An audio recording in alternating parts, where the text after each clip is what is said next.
Virus से आप मरे ना मरे, लेकिन रोज वायरस के डर से आप जरूर मर रहे हैं। वायरस और उसके डर को हमेशा के लिए गायब करने के लिए, हमेशा के लिए भगाने के लिए अगले 10 मिनट तक आप भूल जाइए पिछले दिनों मीडिया ने क्या बताया, लोगों ने आपको क्या सुनाया। हम बात करेंगे सिर्फ साइंस की। साइंस में क्या जवाब है। 1920 से लेके 2020 के बीच में पिछले 100 साल में जितने भी रिसर्च पेपर आए हैं, उनमें से 167 रिसर्च पेपर जो रेलेवेंट थे, जिनमें मैंने इन सवालों के जवाब ढूंढे। अभी जो माहौल चल रहा है उसका जवाब मैंने जानने की कोशिश की। अगले 10 मिनट में मैं एक निचोड़ उसका आपके सामने पेश करूंगा, एंड आई एम श्योर उसके बाद आपकी आंखों के आगे क्लैरिटी आ जाएगी, आपको दूर तक दिखेगा और हमेशा के लिए वायरस या उसके डर दिमाग से भाग जाएगा।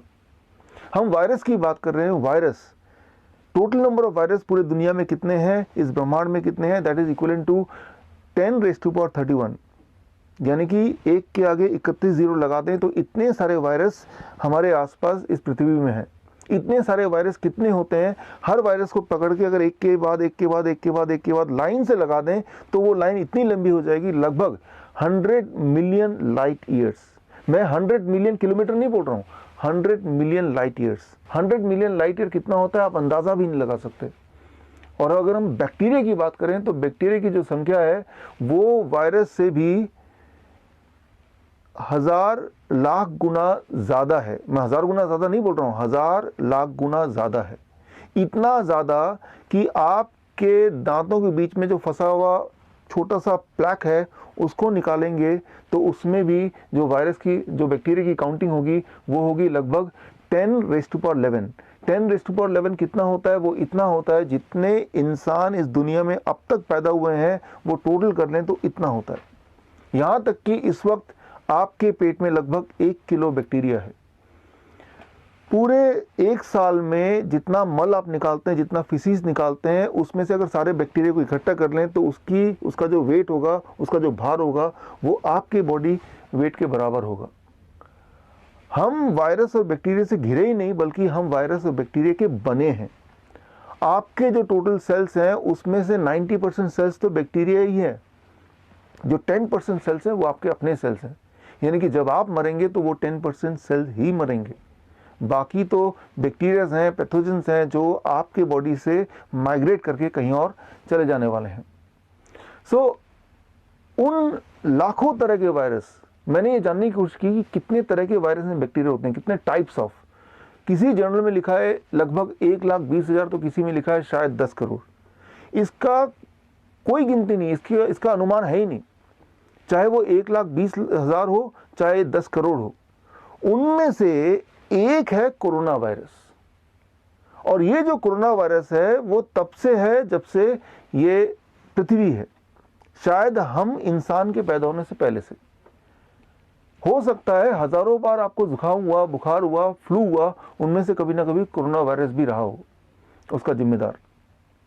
नया सिर्फ इतना है कि अभी हमें एक लेंस मिल गया है, डायग्नोस्टिक टूल मिल गया है कि हम पहचान पा रहे हैं कि वो कोरोना वायरस है। That is the only new thing.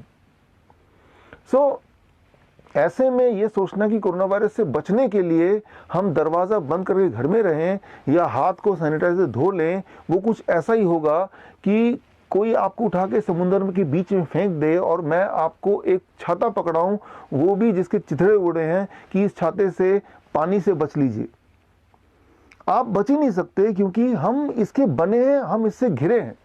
वो तो हर जगह है, अभी भी है इधर उधर, बस हमें दिखते नहीं है। आप बोलेंगे तो क्या इसका मतलब है कि वो जो हजारों लोग मर रहे हैं, लाखों लोग पीड़ित हैं, तो क्या वो सब झूठ है?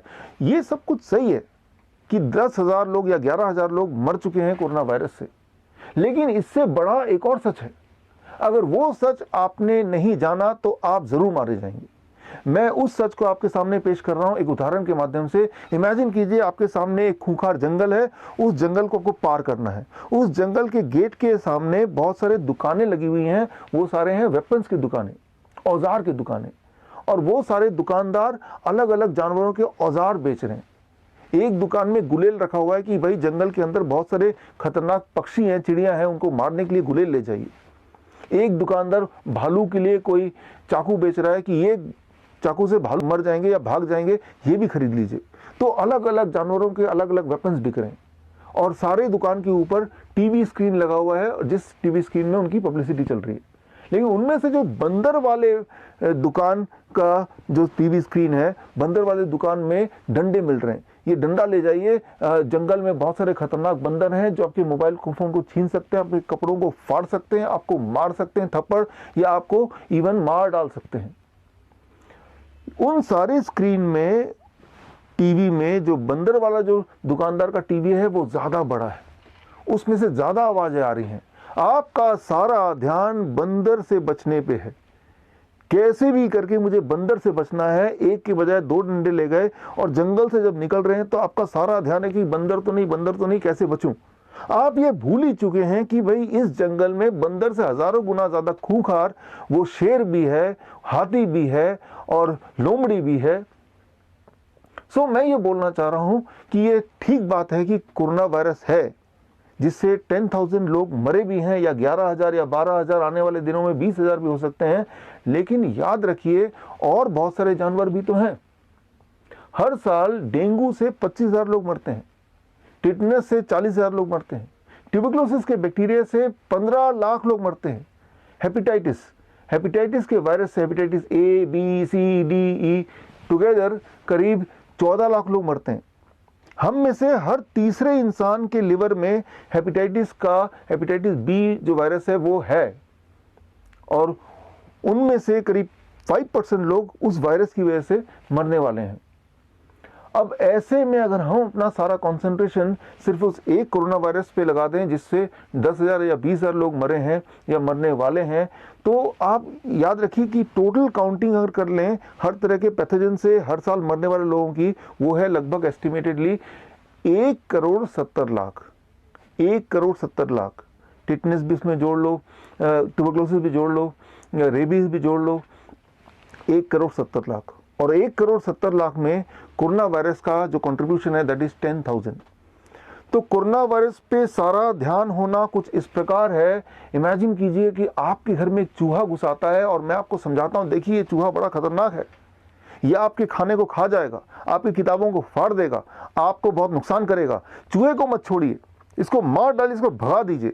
आपका सारा ध्यान चूहे पे है कि मैं किसी भी तरह से इसको मार डालूंगा, लेकिन आप भूल ही गए कि आपके घर में कोने में छुपा एक बिन लादेन भी है, आपके कोने में गब्बर भी एक छुपा हुआ है, और जो उस चूहे से हजारों गुना ज्यादा खतरनाक है। सो ऐसे में क्या करना चाहिए अगर मैं आपसे पूछता हूं, तो आपका जवाब होगा कि जंगल के अंदर एंटर करने से पहले मैं काम करूंगा कि हर तरह के जानवर का एक एक औजार तो मैं ले ही लूंगा, ताकि भालू आ जाए तो चाकू से मैं उसको मार डालूं, और शेर आ जाए तो मैं उसको गोली मार दूं, और बंदर आ जाएगा तो डंडा मार दूं। तो मैं आपको ये बताना चाहूंगा कि कहीं ऐसा ना हो कि उन सारे औजार के बोझ से दब के आप ऐसे ही मर जाएं, वो भालू मारे ना मारे, वो बोझ ही इतना ज्यादा हो कि उसको उठाते उठाते ही मर जाए। ठीक ऐसा ही हो रहा है क्वारंटाइन में। जैसे ही किसी इंसान को क्वारंटाइन में ले जा रहे हैं आजकल, तो उनको न जाने कौन कौन सी दवाइयां दे रहे हैं, एंटीपायरेटिक दवा दे रहे हैं, HIV की दवाएं दे रहे हैं, एंटीबायोटिक्स दे रहे हैं। और मैंने 14 मार्च को अपने YouTube चैनल में आपको बताया था कि ज़्यादातर जो मौतें हो रही हैं मेरे हिसाब से वो कोरोना वायरस इटसेल्फ की वजह से नहीं हो रही हैं, बल्कि उसके ट्रीटमेंट की वजह से हो रही है। और 14 के ठीक 3 दिन बाद 17 मार्च को यही वाली बात फ्रांस के हेल्थ मिनिस्टर ने भी अपनी भाषा में बोली। सो अगर आप ऐसा सोचें कि एक एक वायरस से बचने के लिए आप अलग अलग औजार लेंगे, अलग अलग वैक्सीन लेंगे, अलग अलग दवाइयां लेंगे, तो याद रखिए कि उन दवाइयां, उन वैक्सीन के बोझ से आपकी इम्यूनिटी अपने आप ही कॉम्प्रोमाइज हो जाएगी, और बिना किसी वायरस एंड बैक्टीरिया के मारे आप खुद ही अपनी मौत मारे जाएंगे। तो ऐसे में क्या करना चाहिए, इस पे हमें फोकस करना होगा, इसको हमें समझना होगा। देखिए यहाँ पे सबसे इंपॉर्टेंट बात है प्रिवेंशन। क्या करें कि बैक्टीरिया और वायरस आपको अटैक ही ना कर पाए। सो इस सवाल का जवाब मैंने उन 167 जो आर्टिकल्स है, रिसर्च पेपर है, उसमें ढूंढने की कोशिश की। उसमें बड़ा सिंपल सा आंसर है।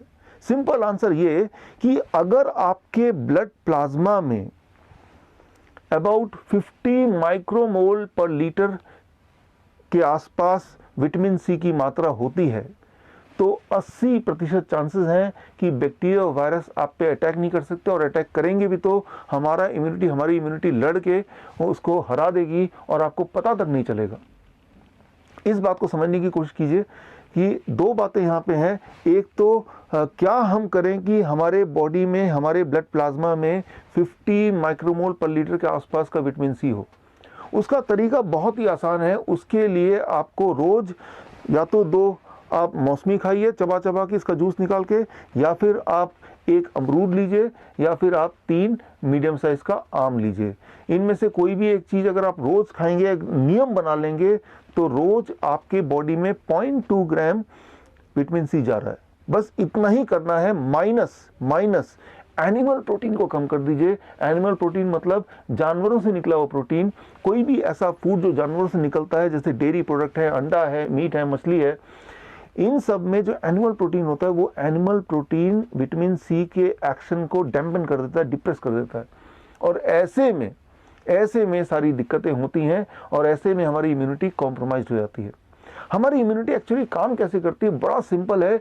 हमारे ब्लड में कई तरह के सेल्स है, उसमें से एक सेल का नाम है वाइट ब्लड सेल, जो कि आपके बॉडी के सोल्जर्स बोल सकते हैं, इम्यूनिटी बोल सकते हैं। जैसे ही कोई बैक्टीरिया या वायरस हमारे बॉडी में अटैक करता है, तो वो वाइट ब्लड सेल आंसू गैस की तरह कुछ छोड़ता है, जिसका नाम है ROS, रिएक्टिव ऑक्सीजन स्पीसीज। यूँ मानिए कि भीड़ को भगाने के लिए पुलिस की टीम ने आंसू गैस छोड़ दिए, ताकि भीड़ उस आंसू गैस से घबरा के भाग जाएंगे। लेकिन ऐसे में डर ये भी है कि वो आंसू गैस जो छोड़े थे वो पुलिस के ऊपर भी तो लग सकती है। लेकिन पुलिस ने अपने बचाव के लिए पहले से ऐसे गॉगल्स पहन लिए कि आंसू गैस का असर उन पे ना हो। विटामिन सी का यही रोल है। याद रखिए, हमारी इम्यूनिटी जब लड़ाई करती है तो ROS मैंने बताया वो रिलीज करती है। ROS वायरस को इनएक्टिवेट कर देती है और बैक्टीरिया को मार ही डालती है। लेकिन वो ROS इतना डेंजरस है कि वो हमारे सेल्स को भी अटैक करती है और हमारे सेल्स भी मर सकते हैं। ऐसे में जो विटामिन सी है, जो व्हाइट ब्लड सेल के साथ चिपक के रहते हैं, विटामिन सी उस ग्लासेस की तरह काम करता है जो पुलिस वाले ने पहनी थी अपने आप को उस आंसू गैस के प्रकोप से बचने के लिए। सो विटामिन सी की मात्रा अगर आपके ब्लड में ऑप्टिमम रहती है तो 80% चांसेस हैं कि बैक्टीरियल एंड वायरल अटैक से आप बच सकते हैं, या वो अटैक हो भी जाएगा तो आपको पता भी नहीं चलेगा। हो सकता है कि इस वक्त भी मेरे बॉडी में वो बैक्टीरिया या और वायरस के साथ हमारी इम्यूनिटी की लड़ाई हो रही हो और हमें पता भी नहीं, जैसा कि अक्सर होता आया है। सो 80% चांसेस आपके बचाव का हो जाएगा। लेकिन इसके बावजूद भी 20% चांसेस हैं कि आप बीमार भी पड़ जाएं। सो यहाँ पे 2 तरह की बीमारी होती है इन्फेक्शियस डिजीज से। एक तो बोलते हैं क्रॉनिक इलनेस। क्रॉनिक इलनेस मतलब बैक्टीरिया या वायरस आपके बॉडी में लंबे समय से रह रहा है। ट्यूबरक्लोसिस का बैक्टीरिया हो गया, हेपेटाइटिस का वायरस हो गया, या फिर HIV जिसे बोलते हैं। HIV का अलग खेल है, कभी और बताऊंगा। लेकिन these are called chronic illness, लंबे समय तक। उसके लिए स्ट्रैटेजी अलग है। और एक होता है एक्यूट इलनेस, जैसे कोरोना का वायरस अभी आया, थोड़े दिनों में चला जाएगा, या फिर टिटनेस, या फिर रेबीज, या फिर डेंगू, या फिर चिकनगुनिया, या फिर H1N1। ये बोलेंगे एक्यूट इलनेस। एक्यूट इलनेस में क्या करना है? एक्यूट इलनेस में जो रिसर्च पेपर मुझे मिला, उसका सिर्फ एक ही हथियार है। वो हथियार है कि जिस दिन पहला साइन मिले कि आप बीमार पड़ गए हैं, फ्लू लाइक सिम्टम हो, उस दिन आपके खाने में, आपका फूड इनटेक में विटामिन सी की मात्रा बढ़ा के कर देना है 6 ग्राम पर डे। 6 ग्राम पर डे विटामिन सी। आप बोलेंगे मैं टैबलेट ले लूँ 6 ग्राम विटामिन सी? नहीं, टैबलेट लेंगे तो उल्टा असर होगा। क्यों उल्टा असर होगा? ये सवाल का जवाब आप रिसर्च पेपर में पढ़ सकते हैं, जो इस लिंक में जाके देख सकते हैं। लेकिन आपको फ्रूट्स एंड वेजिटेबल के माध्यम से ही विटामिन सी लेना है। सो कितना? लगभग 6 grams per day, 6 grams to 8 gram, depending on कि आपकी बॉडी वेट कितनी है। अच्छा, 6 ग्राम विटामिन सी हर दिन लेने के लिए या पहले दिन लेने के लिए कितना क्वांटिटी ऑफ फ्रूट लेना पड़ेगा? ये देखिए, ये है 25 मौसमी, 3 ग्राम इसमें विटामिन सी है, 3 ग्राम ओनली, और ये है 25 और मौसमी। तो ये अगर आपके पेट में चला जाए तो टोटल होगा 6 ग्राम। आप सोचेंगे इतना सारा मैं कैसे खाऊंगा? जाहिर सी बात है, इतना सारा आप नहीं खा पाएंगे। तो उसके लिए आपको 3 दिन के लिए पीना है, खाना नहीं है। मैं इसको बोलता हूँ 3 step diet: liquid, fluid and solid. Step 1, day 1 I call it a liquid diet. Liquid diet का फॉर्मूला देखिए। लिक्विड डाइट का फॉर्मूला है your body weight divided by 10। आपका बॉडी वेट अगर 60 kg है, divide by 10 that become 6 glass of citrus fruit juice. Glass जब बोल रहा हूँ तो 400 ml का बड़ा ग्लास सिट्रस फ्रूट जूस, मतलब मौसमी है, संतरा है, किन्नो है, पाइनएप्पल है, इनमें से किसी का जूस 6 ग्लास पूरे दिन भर में, और 6 ग्लास ही कोकोनट वाटर पूरे दिन भर में, इतना बड़ा। और कुछ नहीं खाना, कुछ नहीं पीना। Day 1। Day 2 I call it fluid day. Fluid day का फॉर्मूला आपके सामने है, मतलब आपका बॉडी वेट डिवाइड बाय 20। मान लीजिए आपका बॉडी वेट 60 है, divide by 20 that becomes 3 glass of citrus fruit juice, fresh fruit juice and 3 glass of coconut water, plus आपका बॉडी वेट इंटू 5। आपका बॉडी वेट मान लो 60 kg into 5 that becomes 300 grams of cucumber and tomato, टमाटर और खीरा 300 ग्राम। ये हो गया day 2 का डाइट। कुछ और नहीं खाना, कुछ और नहीं पीना। तो डे 2 तक आप देखेंगे कि आप नियर नॉर्मल लगेगा। डे 1 में आपका टेम्परेचर हाई रहेगा, लेकिन 102 से ऊपर नहीं जाएगा या 103 से ऊपर नहीं जाएगा। डे 2 में आपका टेम्परेचर थोड़ा और घटेगा, लेकिन फीवर जो सिम्टम है वो भी थोड़ा हल्का होगा, आपको ठीक लगने लगेगा। Day 3 I call it solid diet. Day 3 में 12 बजे तक का प्रिंसिपल है, आप देखिए स्क्रीन पे, 60 kg आपका बॉडी वेट डिवाइड बाय 30। आपका बॉडी वेट मान लो 60 kg divide by 30 that becomes 2 glasses of citrus fruit juice and 2 glasses of coconut water. ये 12 बजे तक लेना है। और उसके बाद लंच में वही जो कल वाला फॉर्मूला था खीरा टमाटर का, 300 ग्राम खीरा टमाटर खा लेना है। डिनर नॉर्मल डिनर होगा, homely cooked vegetarian food with less oil and less salt. Dinner तक आप ठीक हो चुके होंगे। तो ये मैं बात कर रहा हूँ किसी भी तरह का एक्यूट इलनेस के लिए, वो कोरोना नाम हो उसका, वो नाम डेंगू हो, उसका नाम चिकनगुनिया हो, उसका नाम H1N1 हो, उसका कुछ भी नाम हो सकता है। Just follow this 3 step for 3 days. चौथे दिन आप बिल्कुल फिट हैं अपने सारे काम करने के लिए। देखिए ये जो फॉर्मूला है 2016 से मैं बताता आया हूँ कई बार। जब चिकनगुनिया आया था तब भी बताया था, H1N1 आया था तब भी मैंने इसी फॉर्मूले को रिपीट किया था। कोरोना आया तो ये फॉर्मूला रिपीट कर रहा हूँ, आगे कुछ और आएगा तब भी मैं यही फॉर्मूला बताऊंगा। फॉर्मूला बदलने नहीं वाला। आप में से लाखों लोगों ने इस फॉर्मूले को पिछले 4 साल में यूज़ किया है। जिन लोगों को फ़ायदा हुआ, जिन्होंने यूज़ किया, अपना एक्सपीरियंस कमेंट में ज़रूर डालें ताकि वो एक्सपीरियंस पढ़ के बाकी लोग मोटिवेट हों। ये बड़ा सिंपल 3 स्टेप है। इंपॉर्टेंट ये नहीं कि कौन सा बैक्टीरिया कौन सा वायरस बॉडी में, it is not important at all. जो भी बैक्टीरिया जो भी वायरस है, आपको सिर्फ इतना करना है, अपने बॉडी में विटामिन सी का कंटेंट है उसको बढ़ा देना है, जस्ट फॉर 3 डेज।